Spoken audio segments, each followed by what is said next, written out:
What is up, Dallas Cowboys fans? It's Tim. It's another Cowboys Daily Blitz. Happy Thanksgiving to everybody, or Thanksgiving Eve. Hope you're enjoying some time off work, spending time with your family, if that's how you decide to do things this time of year. Some of us are left to work so that you can enjoy the Cowboys. Another NFL action tomorrow. The Cowboys, of course, take on the Washington Commanders. It is the 11th time in history the Cowboys and the Commanders have played on Turkey Day. Cowboys hold an 8-2 edge in those previous 10 games, and all signs point to it becoming 11 or 9 wins in 11 games, right? That's kind of the way things are looking. The Cowboys kind of rolling right now against the bad teams, which Washington clearly is. And the Commanders, man, after just missing out on the playoffs last year, finishing 8-1. By the way, that's an impressive 8-1 finish when you consider that they started the season last year 1-5. But even last year, Ron Rivera somehow was making lemonade out of lemons. Wow, how was that saying? I don't know how that saying goes. But man, this year, it's just all falling apart. The Rivera magic is seemingly gone. His seat is so hot, especially with new ownership. As Josh Harris, the new owner of the Commanders, said coming into it, that he kind of wanted to evaluate the coaching staff with Daniel Snyder and everybody else out of the picture so he could sort of evaluate them on their own, how they perform without Daniel Snyder there. And, man, it's not looking good. I don't know what has happened to Ron Rivera. That defense really was the strength of the team last year.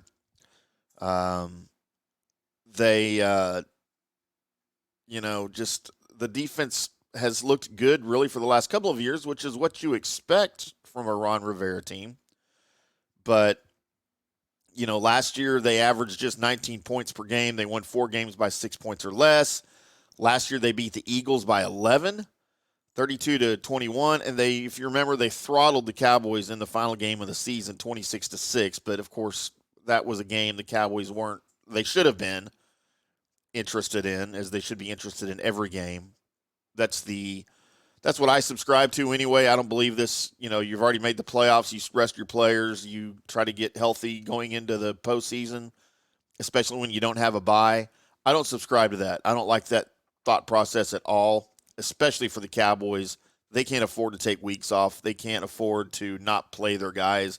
All of their guys need reps. That's how they stay good, I think anyway. You may disagree with that. But, the Washington team we saw last year is not the Washington team we see this year. Last year, they played really well on defense. They allowed just 20 points per game. But, man, that seems like forever ago, as now the Rivera magic seems to have all but disappeared. They're 4-7 this year. They've been outscored by 69 points in those 11 games. The defense is allowing a full touchdown more per game this year at just over 28 points per game than they did last year. And speaking statistically in the NFL, that's like a Grand Canyon. I mean, that's huge for an offense to compensate for.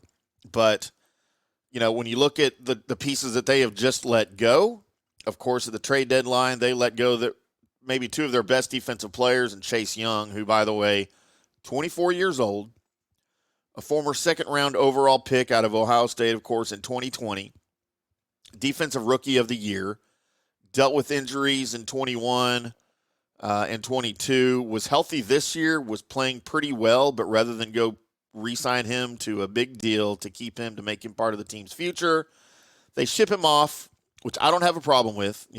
Get whatever you can for a good player to help you build for the future. You're clearly not going to win now. But they shipped him off for a 3rd-round pick, for what's going to be a late 3rd-round pick, too. It's like they didn't even try. I don't get that pick. I mean, that's not quite up there with the DeAndre Hopkins trade from Houston to Arizona, which was equally head-scratching, maybe more so. But, man, that's how teams fall in the league, right? That's how teams F things up to epic proportions. And then you look at the other side, the other defensive end, Montez Sweat, your sack leader this year. you ship him off to Chicago. And again, you do that in order to, number one, not have to pay the guy.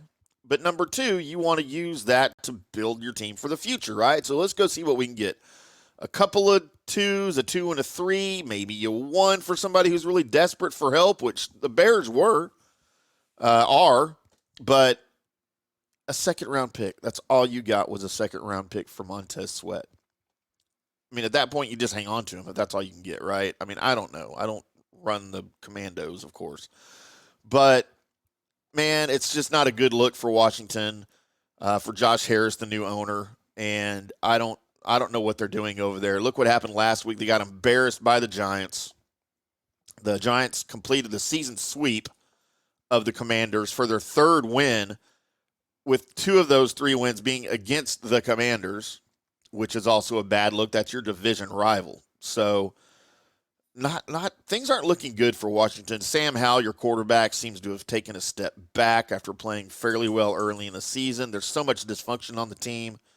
Dallas is favored by 12.5 points as of the time of this recording on Wednesday around lunchtime, Central Time.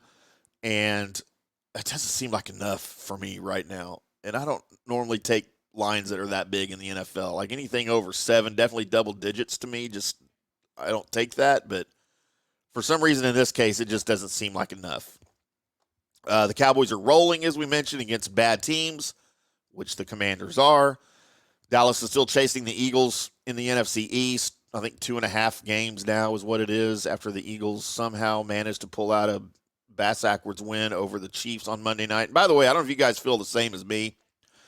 Anytime anything good happens to the Eagles, it makes me physically sick to my stomach. I just cannot stomach that team, man. Is there a more hated team for Cowboys fans than the Eagles? If there is, please let me know who your biggest hated team is in the NFL, if it's the Eagles or somebody else. To me, it's the Eagles, and then it's San Francisco, and then I'll hate the Giants and the Commanders. But you almost feel sorry for the Commanders and the Giants at this point, but it is what it is. That's just me. Really, all Dallas hopes to do is take care of business against the Commanders tomorrow on Thursday on Thanksgiving, because the schedule does not get any easier for the Cowboys, who, again, are chasing the Eagles. You need the Eagles to start losing while the Cowboys are still taking care of business. Dallas has, after Thanksgiving, you have Seattle, Philadelphia again, Buffalo. They kind of suddenly seem beatable, right? But that game's in Buffalo in the middle of December. So anything can happen there. And then Miami and Detroit, all potentially playoff teams, right? Before you finish really with the only other easy game on the schedule you have in Week 18 to finish the season against the Washington Commanders. That will be in Landover, of course. So Cowboys need to take care of business on Thursday. They need to run the table, which is going to be a difficult task. And even then, you still might not win the division. So the Cowboys need some help. But first and foremost, order of business, take care of business against the Commandos tomorrow. The Cowboys should be able to do that.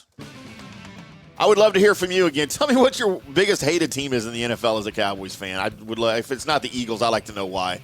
There's nothing likable about that team. Nick Sirianni's a jerk. He's a tool. I want to punch him in the face, man. And there's probably a lot of you that say that about me, and that's cool. I get it. I'm very punchable. I don't know that I'm more punchable than Nick Sirianni, to be honest with you.